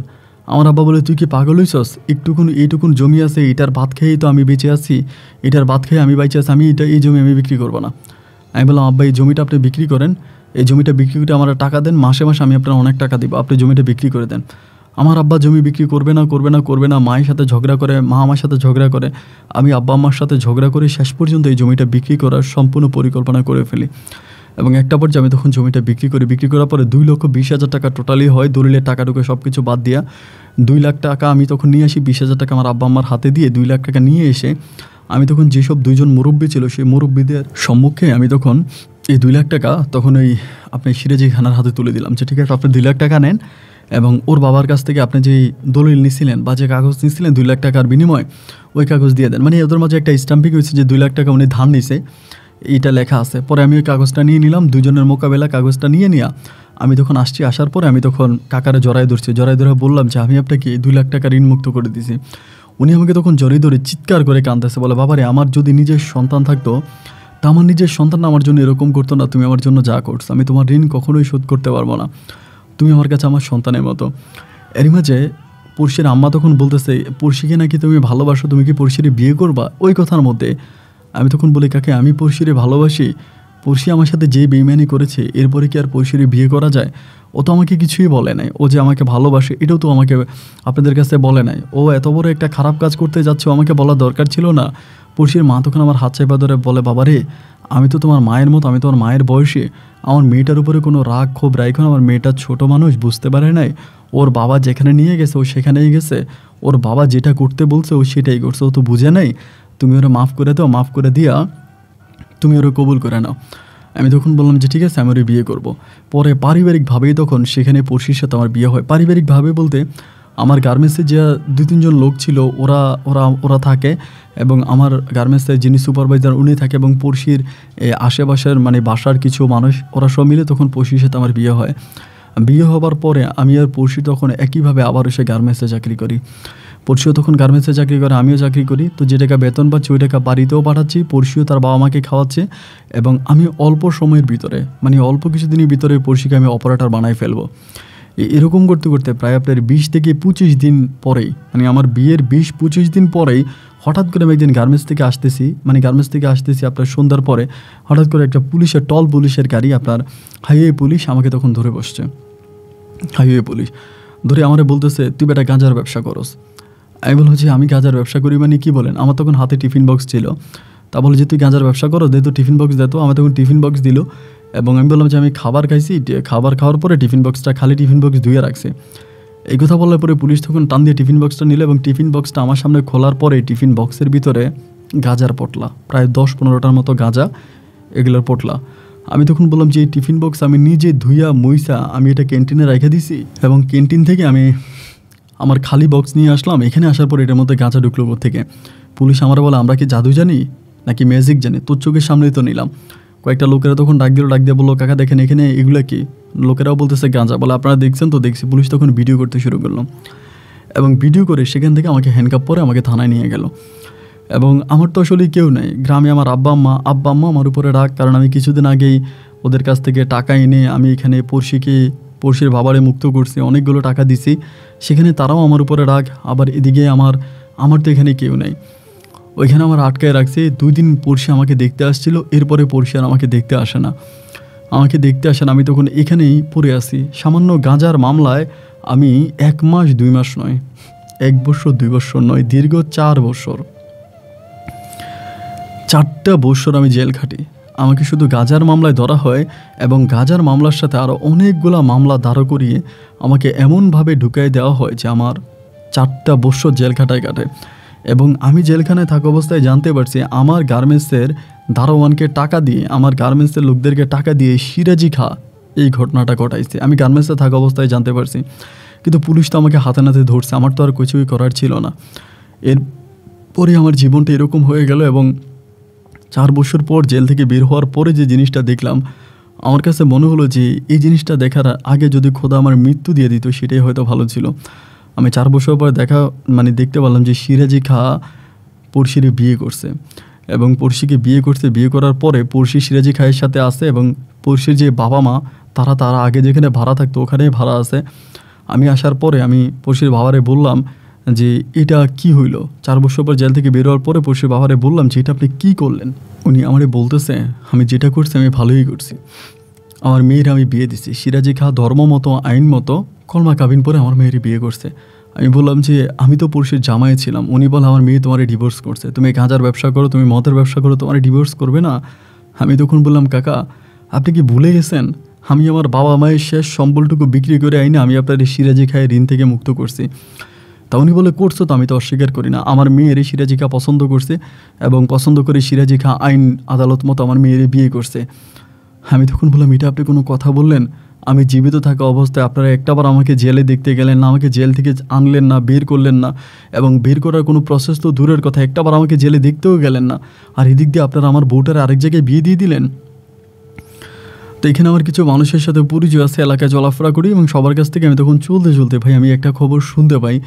এটা শোনার পরে আমার নিজের চোখের পানি আমি ধরে রাখতে পারি না। আমি শুনতে পারি এই সিরাজি খা পড়শিকে বিয়ে করছে, ঠিক আছে, মানে সবার সামনেই বিয়ে করে নিয়ে গেছে, এবং বিয়ে করার পরে এই সিরাজি খা বড় বড় লোকদের কাছে প্রতি রাতের জন্য পড়শিকে বিক্রি করতো, এবং পড়শিকে বিভিন্ন জায়গায় পাঠাইয়া পড়শির কাছ থেকে মানে উনি মোটা অঙ্কের টাকা নিত। 1 রাত 2 রাতের জন্য উনি ওনার বাসায় মেহমান বানাইতো। ওনার বাসায় না ওনার নিজের বউকে উনি ওই লোকের সাথে শোয়াইতো এবং সেখান থেকে উনি টাকা ইনকাম করতো। এই বিষয়গুলো এলাকার দু একটা লোকের কাছ থেকে যখন জানতে পারার পরে আমি তখন ওই পড়শির বাবারে খোরশেদ কাকার আমি বলি যে কাকা, আপনি যে আপনার এত 13 বছর একটা মেয়ের এইভাবে জলাঞ্জলি দিলেন, কোরবানি দিলেন, বিয়ে দিলেন, আপনি জানেন সিরাজি খা আপনার মেয়ের সাথে কী করে? সিরাজি খা তো আপনার মেয়ের সাথে এগুলো করে।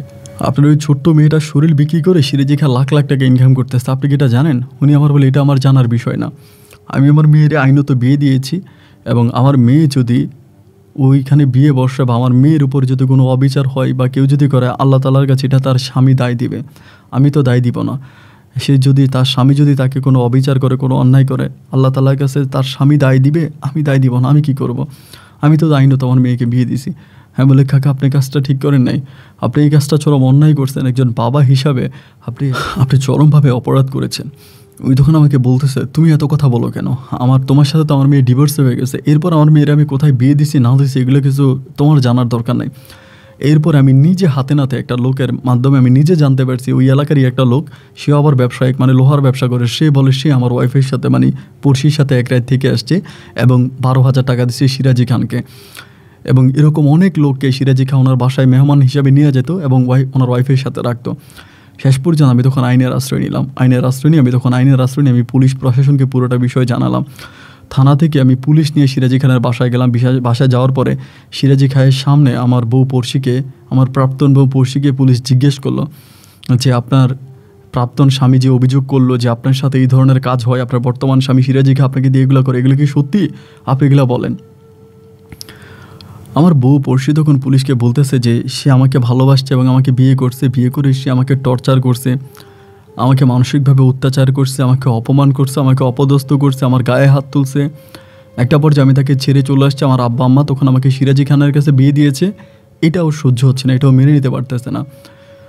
ও আমাকে নিয়ে অনেক হিংসা এবং এই জন্যই এগুলো বলতেছে। আসলে আমার স্বামী ফেরেশতার মতো একটা মানুষ, সে আমাকে সামনের বছর হজে নিয়ে যাবে এবং সে হয়তো একটু বয়স্ক, কিন্তু আমার স্বামী হিসেবে আমি তাকে গ্রহণ করেছি, আমি তার সাথে অনেক ভালো আছি। আপনারা যদি পারেন আমাকে নুমানের কাছ থেকে বাঁচান। নুমান আমার সাথে খারাপ কাজ করার চেষ্টা করতেছে এবং যেভাবেই হোক আমাদের সুখের সংসারটা ভেঙে দেওয়ার ট্রাই করতেছে। আমার চোখের পানিগুলো তখন টলমল করে পড়তেছে। আমি পড়শির মুখের দিকে তাকিয়েছি, এগুলো কী বলে। ঠিক সেদিনই ওই বাসা থেকে বেরোয়ার পরে আমি আমার কাপড় চোপড় সব কিছু নিয়ে গ্রামে চলে আসি, বাড়িতে আসি। বাড়িতে আসার পরে আব্বা মা আমার সাথে কথা বলে না। আমার বড় বোন জামাই তখন ধরে আমাকে আমাদের এলাকায় আরেকটা বিয়ে করিয়ে দেয় এবং এলাকায় আমাকে একটা বিয়ে করায় এবং আমি আমার বর্তমান ওয়াইফের সাথে আমার 2টা কন্যা সন্তান, একটা ছেলের সন্তান আছে, আমি তাদেরকে নিয়ে খুব ভালোই আছি এবং এলাকার একটা মাদ্রাসায় আমি শিক্ষকতা করি। আপনার ইংলিশ শিক্ষক হিসাবে, ইংলিশ টিচার হিসাবে এলাকার একটা মাদ্রাসায় শিক্ষকতা করি, টিউশনি করি এবং এভাবেই মোটামুটি আমি এখন ভালো আছি। আমি আর কখনও ঢাকায় যাইনি বা পড়শির কোনো খবরও নিইনি, পড়শির বাবার কোনো খবর নিইনি, ওরা কোথায় আছে না আছে আমি কোনো কিছুই জানি না। আপন ভাই, আপনার গল্পগুলো আমি প্রতিদিনই শুনি আজকে বহু বছর ধরে এবং অনেক পরে চিন্তা ভাবনা করলাম যে আমার জীবনে ঘটে যাওয়া ঘটনাগুলো আপনাকে জানাবো। আমি আপনাকে ঘটনাগুলো জানালাম। এখনও পড়শির কথা মনে হলে আমার চোখের পানি আমি ধরে রাখতে পারি না। এখনও ঘুটঘুটে গভীরে অন্ধকার রাতের বেলায় আমি আমার বাড়ির উঠানে গিয়ে পড়শির জন্য কান্না করি। এত কিছু করার পরে আমি আমার বউটারে আমার রাখতে পারলাম না। হয়তো পড়শি আমার ভাগ্যেই ছিল না। ভাগ্য কেন এতটা কঠিন হলো আমি বুঝতে পারলাম না। আপন ভাই, আপনি মানুষের গল্প বলার আমার শুনে ভালো লাগে এবং আমি আপনাকে অনুরোধ করব আপনি গল্প বলা কখনো বন্ধ করবেন না। ভালো থাকবেন। আসসালামু আলাইকুম।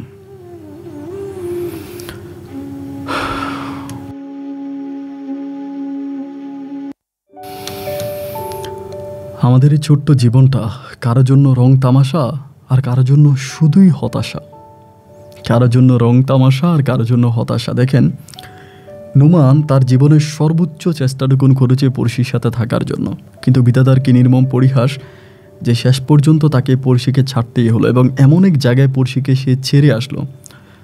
একটা স্বামীর পক্ষে এটা যে কতটা কষ্টকর, কতটা দুঃখ এবং কতটা হৃদয় বিদারক, এটা একজন হতভাগা স্বামী নুমান ছাড়া কেউ বুঝবে না। ওর গল্পটা আপনাদের কাছে কেমন লেগেছে বা ওর নুমানকে নিয়ে আপনার কোনো মন্তব্য থাকলে আপনারা কমেন্ট বক্সে লিখবেন। আজ এখানেই বিদায়, দেখা হবে অন্যদিন অন্য কারো বাস্তব জীবনের গল্প নিয়ে। আল্লাহ হাফেজ এন্ড আসসালামু আলাইকুম।